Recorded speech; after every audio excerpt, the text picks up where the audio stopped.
क्या आपको Steven universe याद है? एक समय पर यह शो कार्टून नेटवर्क पर आता था, लेकिन फिर अचानक गायब हो गया। आखिर ऐसा क्या हुआ? क्या इस शो को बैन कर दिया गया था या इसके पीछे कोई और वजह थी? आज हम जानेंगे कि स्टीवन यूनिवर्स भारत में क्यों बंद हो गया। रिबेका शुगर द्वारा बनाया गया स्टीवन यूनिवर्स दुनिया के सबसे पसंद की जाने वाले एनिमेटेड शोज में से एक था।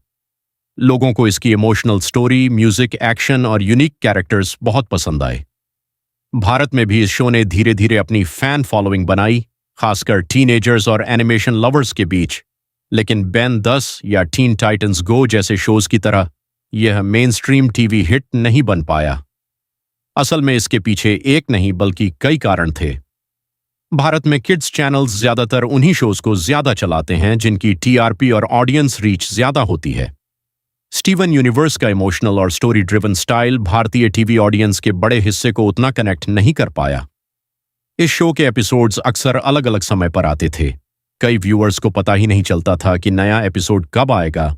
धीरे धीरे ऑडियंस कम होने लगी। स्टीवन यूनिवर्स दुनिया भर में अपने LGBTQ+ रिप्रेजेंटेशन के लिए भी जाना जाता है। शो में सेम जेंडर रिलेशनशिप्स और आइडेंटिटी थीम्स दिखाई गई थीं। कई देशों में कुछ एपिसोड्स को सेंसर किया गया था। हालांकि भारत में इस शो पर कभी ऑफिशियल बैन नहीं लगा, लेकिन हो सकता है कि टीवी नेटवर्क्स ने कंट्रोवर्सी से बचने के लिए इसे कम प्रमोट किया हो। समय के साथ इंडियन किड्स चैनल्स ने मोटू पतलू और छोटा भीम जैसे लोकल एनिमेटेड शोज पर ज्यादा फोकस करना शुरू कर दिया, क्योंकि वे ज्यादा ऑडियंस और एडवर्टाइजर्स ला रहे थे। इंटरनेट पर कई रूमर्स फैले हुए हैं, लेकिन सच ये है कि स्टीवन यूनिवर्स भारत में ऑफिशियली बैंड नहीं हुआ था। सरकार की तरफ से ऐसा कोई अनाउंसमेंट नहीं आया, बस धीरे धीरे इसका टीवी ब्रॉडकास्ट बंद हो गया। टीवी से गायब होने के बाद भी भारत में इसके फैंस खत्म नहीं हुए। आज भी लोग ऑनलाइन प्लेटफॉर्म्स पर इस शो को देखते हैं, थ्योरीज डिस्कस करते हैं और फैन आर्ट बनाते हैं। स्टीवन यूनिवर्स शायद भारतीय टीवी से गायब हो गया हो, लेकिन एनिमेशन फैंस के दिलों में इसकी जगह आज भी बनी हुई है।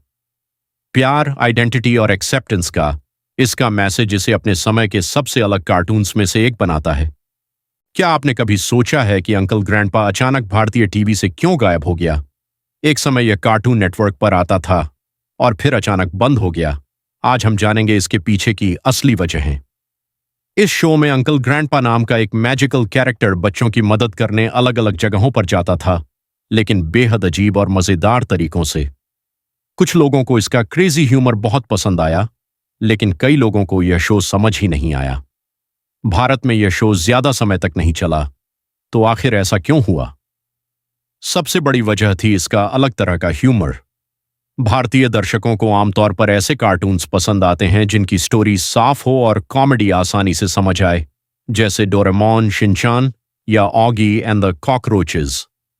लेकिन अंकल ग्रैंडपा में रैंडम जोक्स, अजीब सीन्स और बिना लॉजिक वाली स्टोरी टेलिंग थी। इसी कारण कई बच्चों को यह कार्टून कंफ्यूजिंग लगा। टीवी चैनल रेटिंग्स पर चलते हैं। अगर किसी कार्टून को ज्यादा व्यूअर्स नहीं मिलते तो चैनल उसकी जगह दूसरा शो ले आता है। एनिमे स्टाइल कार्टून्स और पॉपुलर कॉमेडी शोज के मुकाबले अंकल ग्रैंडपा भारत में बड़ी फैन फॉलोइंग नहीं बना पाया। एक और वजह कल्चरल कनेक्शन भी हो सकती है। इस शो के कई जोक्स वेस्टर्न पॉप कल्चर और अब्सर्ड कॉमेडी पर आधारित थे। भारतीय बच्चे शायद उन रेफरेंसेस से उतना कनेक्ट नहीं कर पाए जितना अमेरिकन ऑडियंस करती थी। समय के साथ कार्टून नेटवर्क इंडिया ने अपनी प्रोग्रामिंग स्ट्रैटेजी बदल दी। चैनल ने उन शोज पर ज्यादा फोकस करना शुरू किया जो ज्यादा रेटिंग्स और मर्चेंडाइज सेल्स ला सकें। इसी वजह से कम पॉपुलर शोज धीरे धीरे हटाए जाने लगे। तो शायद अंकल ग्रैंडपा भारत में इसलिए बंद हो गया क्योंकि इसकी पॉपुलैरिटी कम थी, ह्यूमर बहुत अलग था और टीवी ट्रेंड्स बदल रहे थे। लेकिन आज भी कई फैंस इसे सबसे वियर्ड और यूनिक कार्टून्स में से एक मानते हैं। आपको अंकल ग्रैंडपा कैसा लगता था? अंडररेटेड कार्टून या फिर बहुत ज्यादा वियर्ड? नीचे कमेंट करके जरूर बताइए। और ऐसे ही कार्टून मिस्ट्रीज के लिए चैनल को लाइक, शेयर और सब्सक्राइब करना मत भूलिए। क्या आपने भी स्टीवन यूनिवर्स